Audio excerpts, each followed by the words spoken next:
야고보서 강의 네 번째 시간입니다.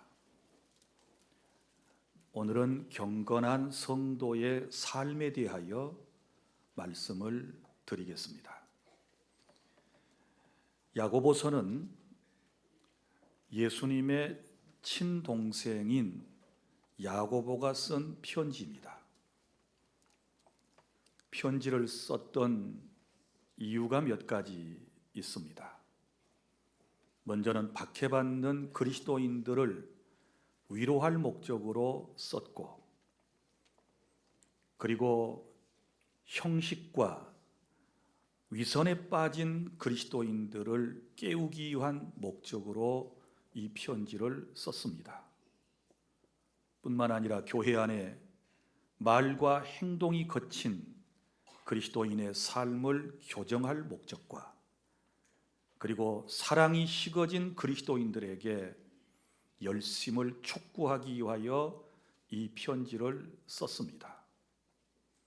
한마디로 말하면 믿음을 고백하면서도 변화받지 못한 성도들에게 쓴 편지가 야고보서이다라고 말씀을 드릴 수 있습니다.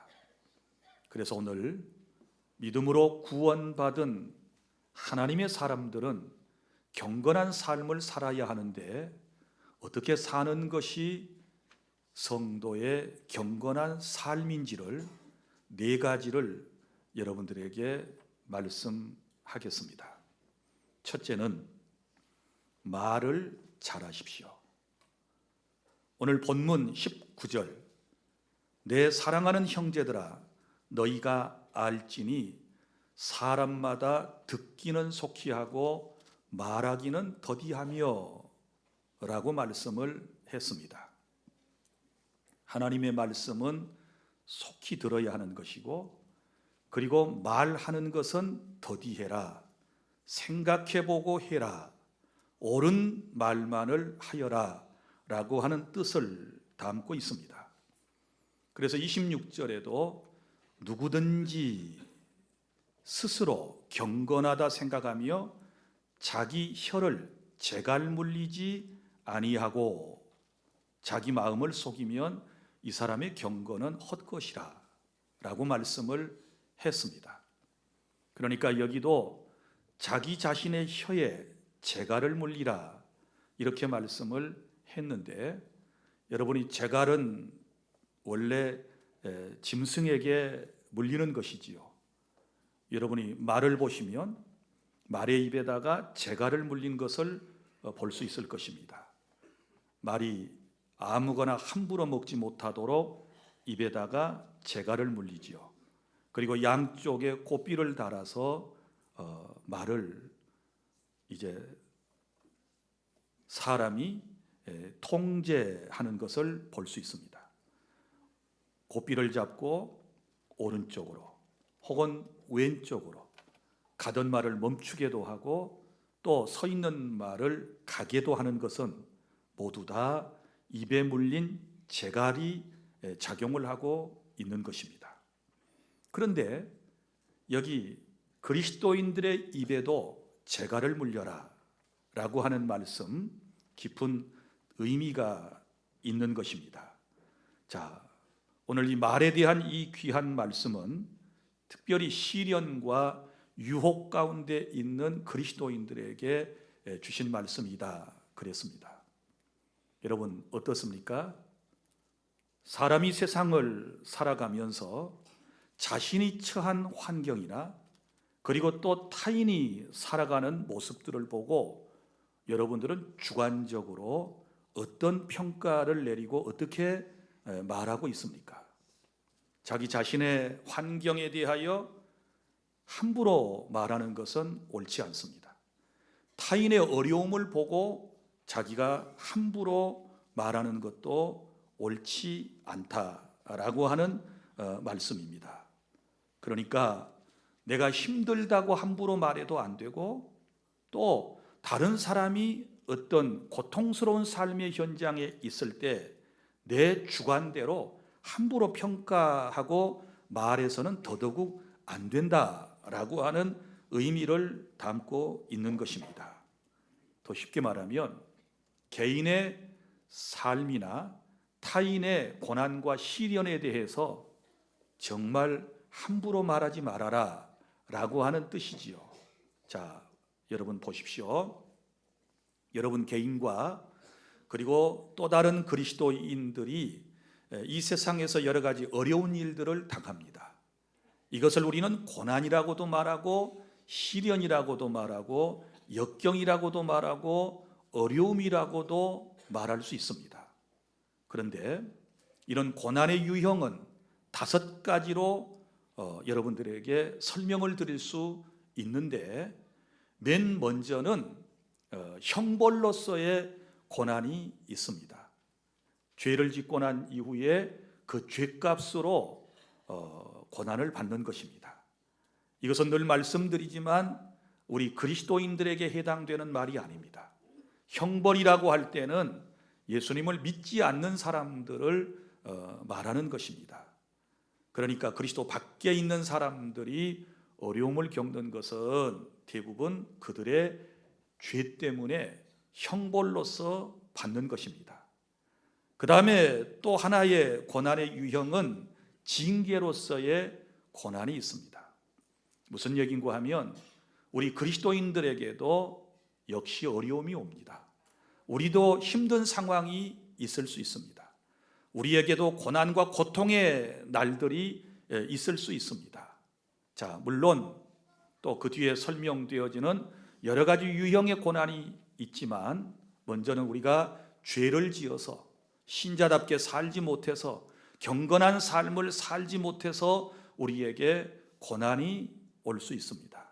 이럴 때 우리는 이러한 고난을 하나님의 징계라고 표현을 하는 것입니다.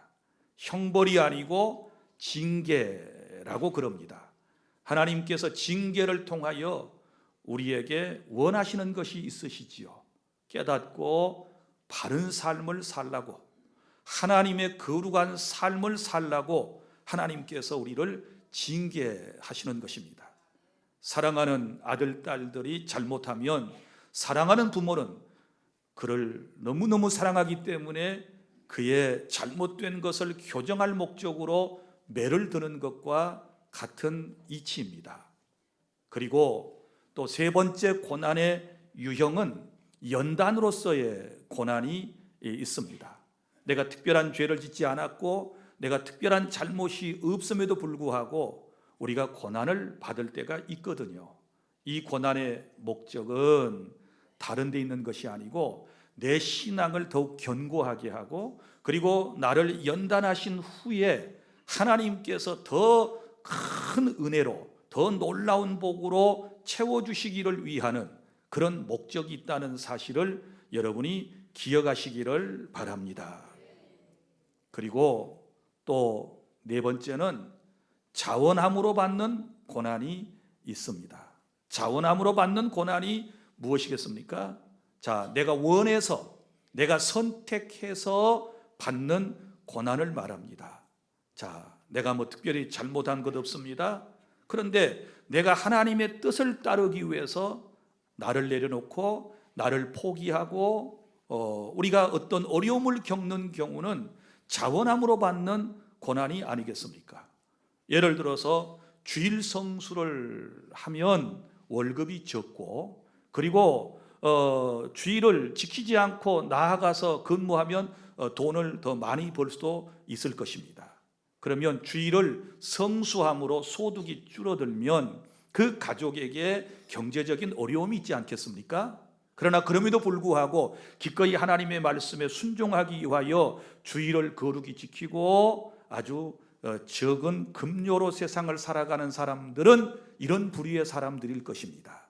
하나님께서는 이 자원하는 이런 믿음 위에 상급으로, 놀라운 복으로 함께 해주신다는 사실을 저는 믿습니다. 또 우리에게 어떤 부류의 고난이 있을까요?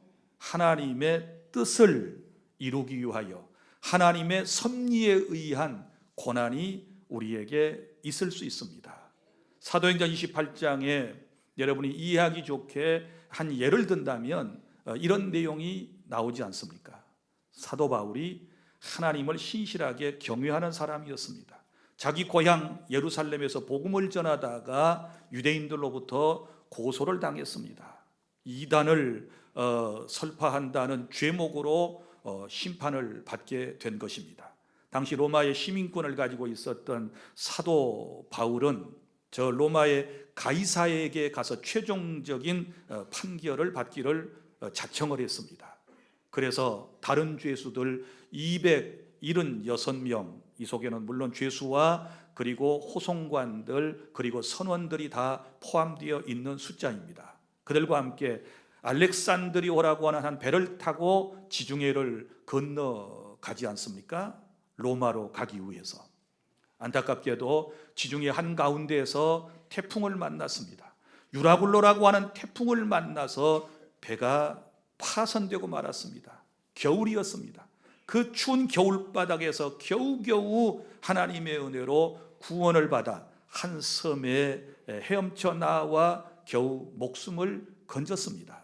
물론 하나님의 약속대로 그 배에 탔던 276명 한 명도 죽지 않고 모두가 물 가운데서부터 구원을 받은 것입니다.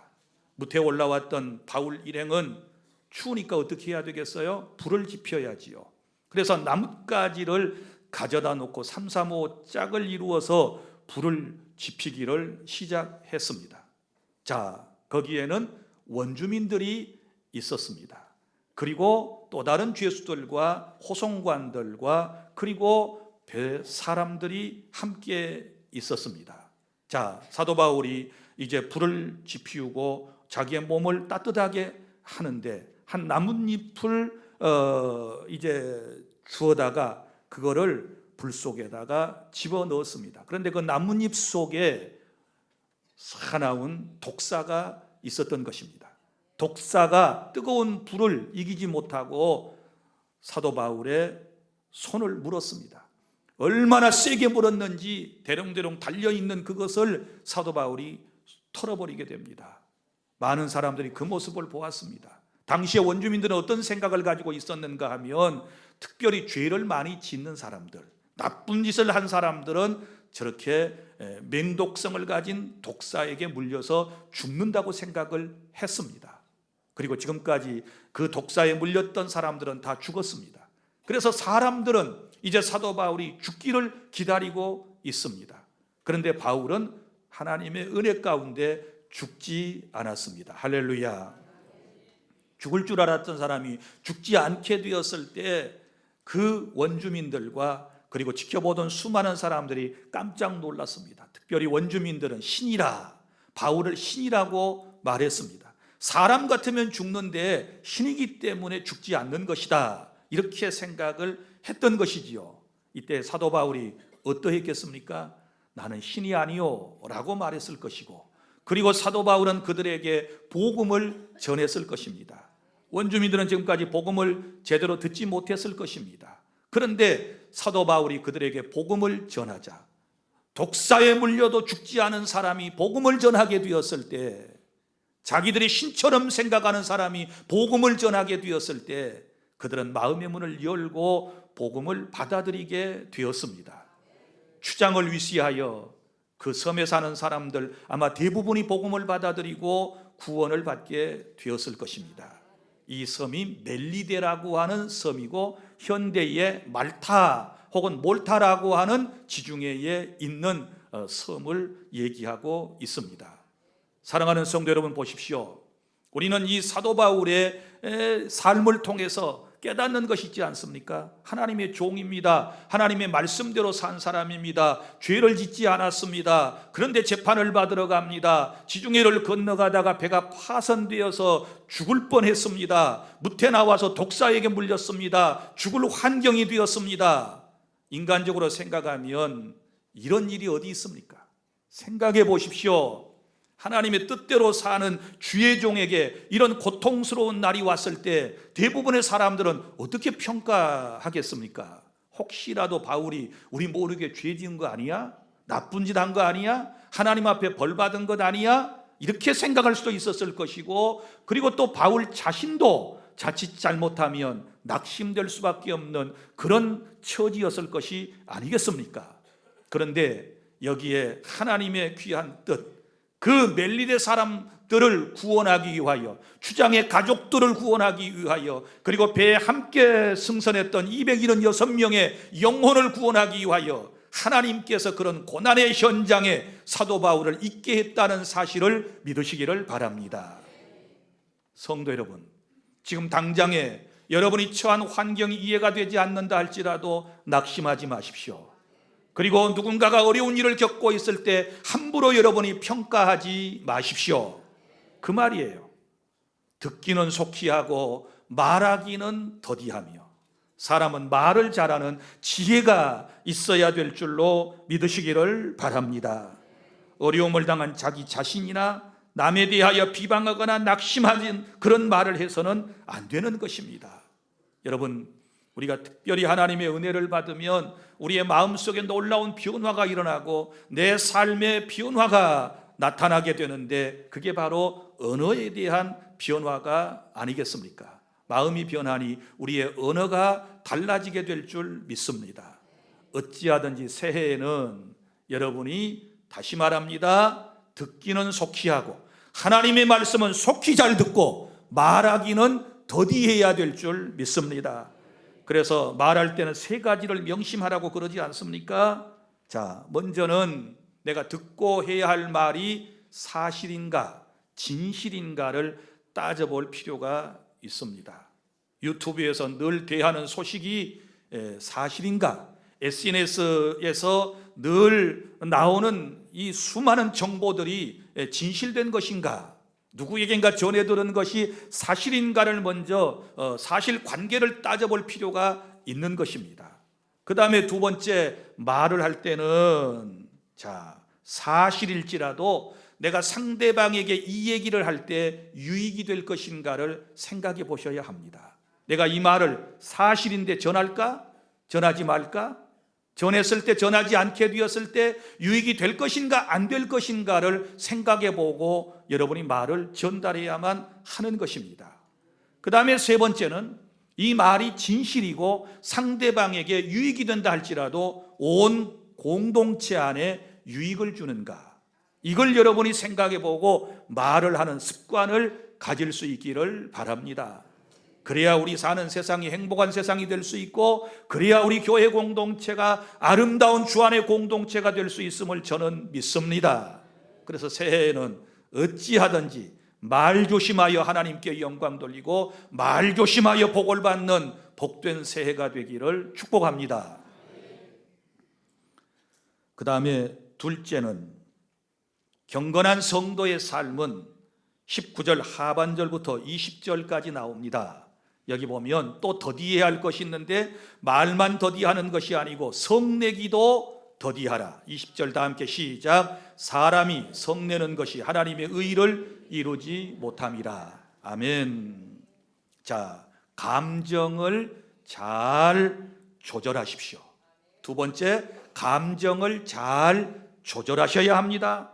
성내기도 더디하고 주님이 우리에게 그 뒤에 말씀하시는 것은, 여러분, 사람이 성을 내는 것이 하나님의 의를 이루지 못하기 때문이라고 말씀을 하지 않습니까?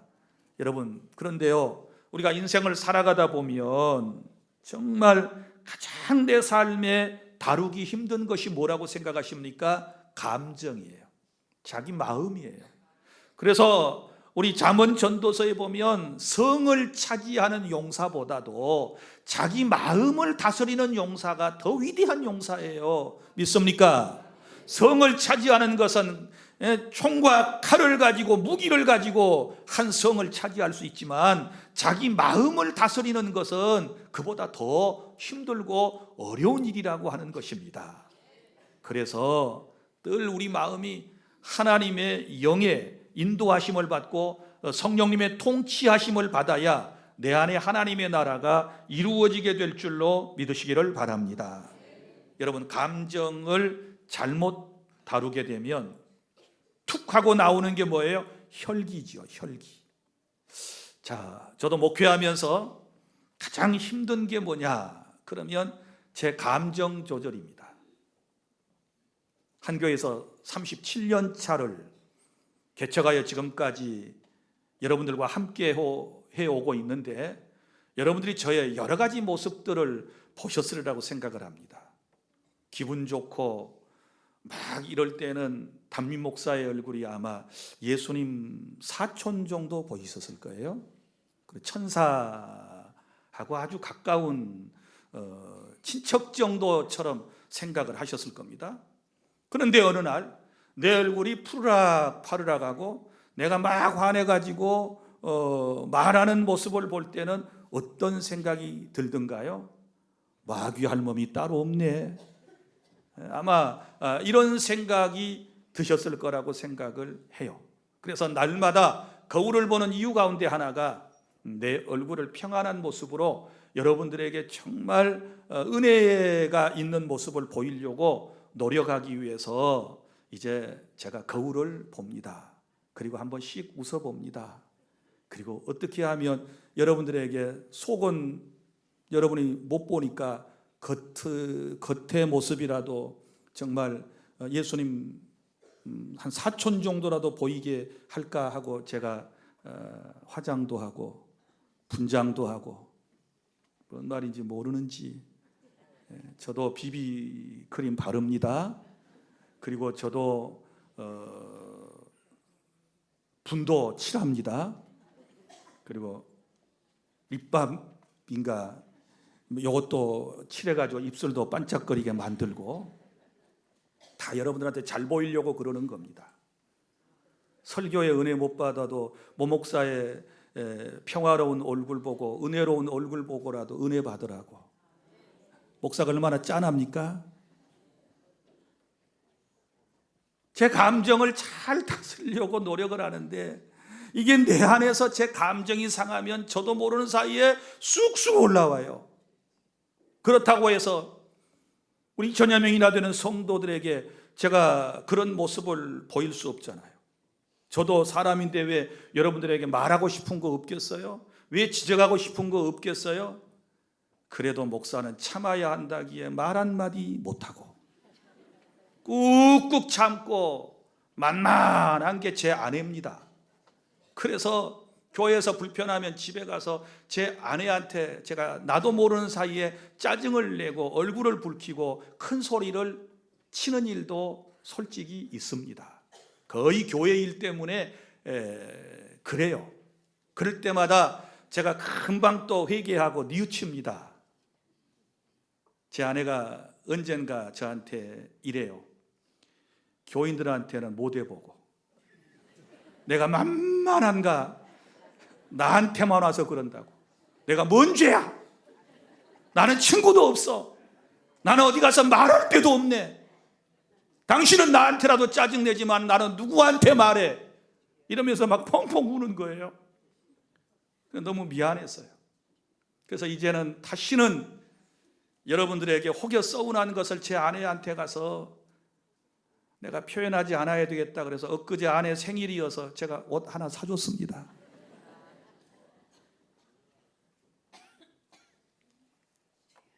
착한가요? 내 마음을 다스리는 것이 은혜인데 이게 힘들어요. 여러분 새해에는 감정을 잘 조절하시기를 바랍니다. 저도 여러분도 일평생 은혜를 구해야 할 거 혈기 내지 않게 해주세요. 이 기도가 필요해요. 가인과 아벨이 어떤 일이 있었습니까? 두 사람이 똑같이 하나님께 제사를 드렸습니다. 하나님께서는 가인의 제사는 받지 아니하시고 아벨의 제사를 받으셨습니다. 왜 그러셨는가에 대하여 히브리서에서는 믿음의 제사는 받으셨고 믿음이 없는 제사는 받지 않으셨다고 말씀을 하셨습니다. 그런데 자기 자신의 제사가 응답받지 못했던 가인이 감정이 상했습니다. 화가 났습니다. 그래서 자기 동생을 죽인 것입니다. 감정이 상하면 혈기가 생기고 혈기가 생기면 살인까지도 이어지게 되는 것입니다. 또 보세요. 민수기 20장 10절부터 쭉 나오는 말씀 가운데 우리 모세 할아버지에 대한 이야기가 나옵니다. 모세 할아버지 참 대단한 분입니다. 성경에 보면 모세는 지상에서 가장 온유한 사람이다 라고 주님이 말씀을 하실 정도였습니다. 그런데 안타깝게도 끝까지 잘 참지 못하였다가 낭패를 본 인물이기도 합니다. 이스라엘 백성들을 나이 80에 40년 동안 인도해서 가나안 땅까지 갑니다. 이제 몇 달 후면 가나안 땅에 들어갈 곳까지 왔습니다. 그곳이 바로 가데스라고 하는 곳입니다. 그곳에 이르게 되었을 때 이스라엘 백성들이 또 원망과 불평을 늘여놓기를 시작했습니다. 먹을 것이 없다. 우리의 삶이 왜 이렇게 힘든가? 그러면서 마실 물도 없다. 이러면서 불평을 또 늘어놓는 것입니다. 이것은 40년 내내 있었던 일입니다. 자, 모세가 80살에 사역을 시작했고 40년의 세월이 지났으니 그의 나이가 120살이 다 됐습니다. 참다가 모세가 이제 여기서 실수를 저지르게 됩니다. 하나님께 꿇어 엎드려 기도했지요. 하나님, 이 백성들이 또 원망 시작했습니다. 또 투덜거리기를 시작합니다. 기도했을 때 하나님께서 응답을 주셨습니다. 모세야, 너 백성들을 이끌고 바위로 가라. 그리고 저 바위를 명하여 물을 내게 하라. 이렇게 말씀을 하셨어요. 그러니까 바위에게 명령하면 거기에서 마실 물이 콸콸 쏟아져 나와서 그들이 물을 마음대로 마실 수 있을 것이다. 이렇게 말씀을 하신 거지요. 그래서 모세가 그들을 데리고 바위 앞에 섰습니다. 그런데 생각하면 생각할수록 이 이스라엘 회중이 야속한 거예요. 그렇지 않겠어요? 예? 시작할 때부터 원망불평하더니 끝까지 원망불평하는 그들이 너무 얄미웠던지 모세가 지팡이를 들고 이렇게 말합니다. 내가 너희를 위하여 이 반석에서 물을 내랴. 내가 너희를 위하여 이 반석에서 물을 내랴 하고 지팡이로 반석을 툭툭 쳤습니다. 기뻐서 친 거 아닙니다. 좋아서 친 거 아닙니다. 화가 잔뜩 나가지고 바위를 툭툭 쳤습니다. 그래서 물이 콸콸 쏟아져 나왔습니다. 사람들은 배불리 먹었습니다. 그런데 하나님은 기뻐하시지 않으셨습니다. 우리 여기서 깨닫는 게 있습니다. 여러분, 혈기 내면서도 일할 수 있습니다. 짜증 내면서도 일할 수 있습니다. 하나님이 또 그렇게 역사하실 때도 있는 것 같습니다. 하나님의 말씀대로 하지 않았으면, 명령하지 않았고 쳤으면 물이 안 나와야 되는데 여기서 물이 나왔단 말이에요. 그런데 그 뒤에 하나님의 평가가 이제 두려운 것입니다. 하나님께서 뭐라고 말씀을 하신 줄 아세요? 여기 민수기 20장 11절에 모세가 그의 손을 들어 그의 지팡이로 반석을 2번 치니 물이 많이 솟아나오므로 회중과 그들의 짐승이 마시니라. 여호와께서 모세와 아론에게 이르시되 너희가 나를 믿지 아니하고 이스라엘 자손의 목전에서 내 거룩함을 나타내지 아니한 고로 너희는 이 회중을 내가 그들에게 준 땅으로 인도하여 드리지 못하리라 하시니라. 아멘. 이 일 때문에 가나안 땅까지 못 들어가고 죽어요. 뭘 드러내지 않았어요? 하나님의 거룩함을 드러내지 아니했다. 혈기는 하나님의 거룩함을 드러내지 않는 것이고 40년 동안 아무리 죽기 살기 고생을 했을지라도 마지막 부분에서 인정받지 못하고 가나안 땅에 들어가지 못하는 안타까운 모세의 모습을 통하여 우리 지금 깨닫는 것이 무엇입니까? 성도 여러분, 저나 여러분이나 마음을 잘 다스려야 될 줄로 믿습니다. 감정을 잘 조절해 주시기를 바랍니다. 은혜 아니면 살 수 없습니다. 하나님이 내 안에 역사하시지 아니하면 우리의 감정을 조절하기가 저도 힘들고 여러분들도 힘드실 겁니다. 그래서 할 수 있으면 남의 감정을 건드는 이야기라든지 행동이라든지 이런 거는 서로 삼가해야 되고 늘 서로 사랑하며 아름다운 공동체를 만들어 가시는 저와 여러분이 될 수 있기를 바랍니다. 사람이니까 물론 여러분 분노가 안 생길 수는 없지요. 주님도 이걸 인정하셨습니다. 그래서 에베소서 4장 26절에 분을 내어도 죄를 짓지 말며 해가 지도록 품지 말라 이렇게 말씀을 하셨습니다. 분 낼 수 있습니다. 그러나 너무 오래 가면 안 됩니다.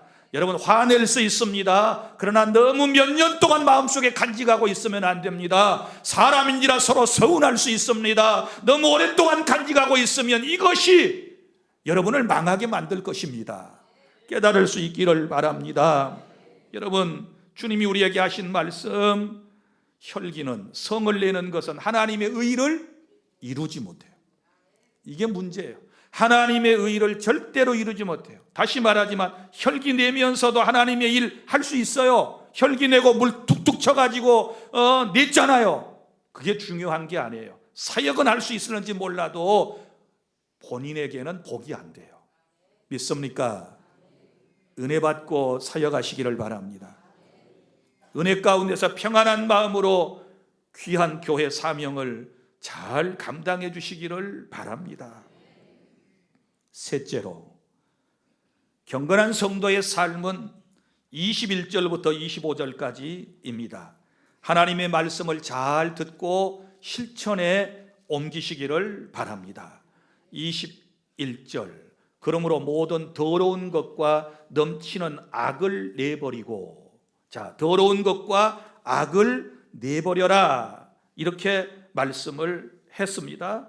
그리고 주님께서 우리에게 쭉 이제 말씀을 주시면서 이렇게 말씀하시지요. 말씀을 잘 들으라고 우리에게 말씀을 하시는데, 자 21절, 너희 영혼을 능히 구원할 바 마음에 심어진 말씀을 온유함으로 받으라.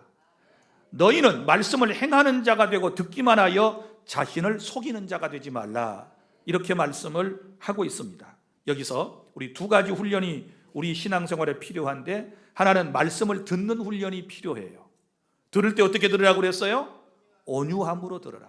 겸손하게 들어라. 정말로 사모함으로 들어라. 아멘으로 응답하며 말씀을 경청하는 새해가 될 수 있기를 바랍니다. 잘 듣는 것이 중요해요. 잘 들었으면 그 다음에는 어떻게 하라고 말씀을 합니까? 22절에 듣기만 하여, 말씀을 행하는 자가 되고 듣기만 하여 자기 자신을 속이는 자가 되지 말아라 이렇게 말씀을 하지 않습니까? 자, 이제는 듣고 행하여야 된다. 말씀을 잘 들었으면 행동으로 옮기는 훈련이 우리의 삶 가운데 필요하다는 것을 믿으시기를 바랍니다. 근데 오늘 본문을 쭉 보세요. 말씀을 듣고도 행하지 않는 사람은 두 가지에 빠지게 됩니다. 두 가지. 먼저 자신을 속이는 사람. 말씀을 듣고 행하지 않는 것은 누구를 속이는 거예요? 자기를 속이는 거래요. 남을 속이는 것이 아니고 자기를 속이는 거예요. 자기를 속여요. 그 자기를 속이면 남은 얼마나 잘 속이겠어요?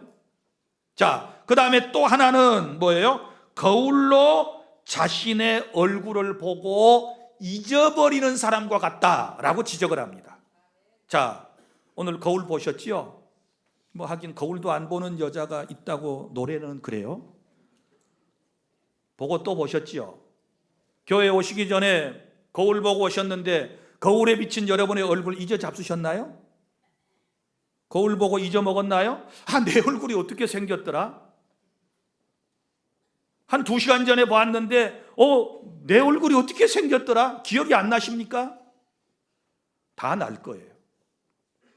자, 말씀을 듣고 지키지 않는 사람은 거울을 보고도 자기의 얼굴을 기억하지 못하는 사람과 같다. 이 얼마나 어리석은 사람입니까?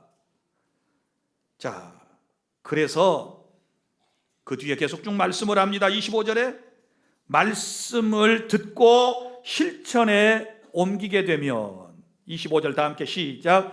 자유롭게 하는 온전한 율법을 들여다보고 있는 자는 듣고 잊어버리는 자가 아니요 실천하는 자니 이 사람은 그 행하는 일에 복을 받으리라. 아멘.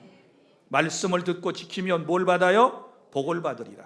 그러니까 교회에 와서 매주 하나님의 말씀을 들었으면 한 주간에 들은 말씀 하나라도 여러분이 실천에 옮기려고 노력을 하셔야 복이 되는 새해가 될 줄 믿습니다. 복 받기를 원하면 말씀을 실천에 옮기는 거예요. 이거 외에는 방법이 없다는 사실을 여러분이 기억하시기를 바랍니다. 그래서 말씀을 잘 듣고 실천에 옮기라고 하는 말이 21절부터 25절까지였고 마지막 단락에 이제 27절에는 거룩한 성도의 경건한 삶에 대하여 자신을 깨끗하게 하고 이웃사랑을 실천하라고 말합니다. 자, 자신을 깨끗하게 하고 이웃사랑을 실천하시기를 바랍니다. 자, 21절에서도 그러므로 모든 더러운 것과 넘치는 악을 내어버리라 이렇게 말씀을 했습니다. 그 다음 27절에서 하나님 아버지 앞에서 정결하고 더러움이 없는 삶을 살아라. 여기 하나님 아버지 앞에서 이걸 이제 라틴어로 로만 말로 코람 데오라고 말합니다. 코람 데오의 신앙. 그리고 우리 한문으로서는 이걸 신전의식이라고 합니다. 하나님 앞에 서 있는 의식. 늘 나는 하나님 앞에 있다라고 하는, 나는 하나님 면전에 있다라는 이런 믿음을 가지고 살아야 될 줄로 믿으시기를 바랍니다. 우리 예배할 때도 코람되어, 우리가 집에서 무슨 일을 할 때도 코람되어, 우리가 직장에서 일을 할 때에도 신전의식을 가지고 여러분 일하는 새해가 될 수 있기를 바랍니다. 자, 그리고 자기 자신을 새 속에 물들이지 말아라. 27절 맨 하반절에 또 자기를 지켜 새 속에 물들이지 아니하는 그것이라. 이것이 이제 자신을 깨끗하게 하는 삶이라고 주님이 말씀을 하시면서 이제 자신을 깨끗하게 했으면 그 다음에 뭐 하라고요? 이웃사랑을 실천해라. 이웃사랑을 실천할 때에 여기 우선순위가 되는 두 부류의 사람들을 말씀을 하고 있습니다. 첫째가 누구입니까? 고아는 누구입니까? 부모가 없는 사람, 부모 없이 세상을 힘들게 살아가는 사람들. 또 그 다음에 누가 나옵니까? 과부가 누구입니까? 남편 없이 험한 세상을 살아나가는 외로운 분들. 그래서 오죽했으면 요한복음에서 이렇게 말씀을 하셨습니다. 나는 고아와 과부의 하나님이다. 할렐루야. 내가 너를 버리지도 아니하고 내가 너를 떠나지도 아니하고 세상 끝날 때까지 내가 너희와 함께 하리라고 주께서 말씀을 해 주셨습니다. 그러면 어떤 고아와 과부입니까? 그 뒤에 보세요. 환난 중에 있는 사람입니다. 어려움 속에 있는 사람을 도우라고 말입니다. 어려움 속에 있는 고아나 과부를 여러분들이 돌보아줘야 한다는 것입니다. 여기 보면 돌보고 그랬죠. 돌보고. 자칫 잘못하면 고아가 무시당하기 쉬워요? 과부가 혼자 산다고 무시당하기 쉬워요? 절대로 무시해서는 안 됩니다. 하나님을 무시하는 죄를 짓는 것입니다. 우리는 돌보아줘야 될 줄로 믿습니다. 따뜻한 사랑과 관심이 필요한 줄로 믿으시기를 바랍니다. 특별히 성경에서 이 두 부류의 사람들은 하나님께서 구약에서부터 줄기차게 신약에까지 나는 고아와 과부의 하나님이다, 나는 과부와 고아의 하나님이다, 주님께서 계속 말씀하시는 것에 여러분이 유의해 주시기를 바랍니다. 환난 중에 있을 때 도와주시기를 바랍니다. 이것이 여러분 우리가 세상에서 살아야 할 덕목이라는 것을 주님께서 말씀하시지 않습니까? 이제 말씀을 맺습니다. 사랑하는 주안의 성도 여러분, 경건한 주안의 성도의 삶, 오늘 네 가지를 주님께서 우리에게 말씀을 해 주셨습니다. 여러분 말을 잘하시기를 바랍니다. 듣기는 속히 하고 말하기는 더디하라 그랬으니 절대 자신의 환경이나 타인의 고난과 삶을 보면서 함부로 평가하여 말하지 안아야 될 줄로 믿습니다. 그리고 감정을 잘 조절하십시오. 특별히 혈기내지 않도록 해주십시오. 잘 그리스도의 은혜로 참아 주시기를 바랍니다. 뿐만 아니라 하나님의 말씀을 잘 듣고 여기 말씀에 기록된 대로 여러분이 온유함으로 하나님의 말씀을 받고 그 다음에 말씀을 실천에 옮기게 되면 그것이 복된 삶으로 연결될 줄 믿습니다. 그리고 사랑하는 주 안의 성도 여러분, 나 자신을 먼저 정결하고 깨끗하게 한 다음에 그 다음에 이웃사랑을 실천하는 복된 해가 되어서 하나님을 기쁘시게 하고 사람을 행복하게 하는 복된 주 안의 모든 공동체 여러분이 다 되시기를 바랍니다. 기도하겠습니다.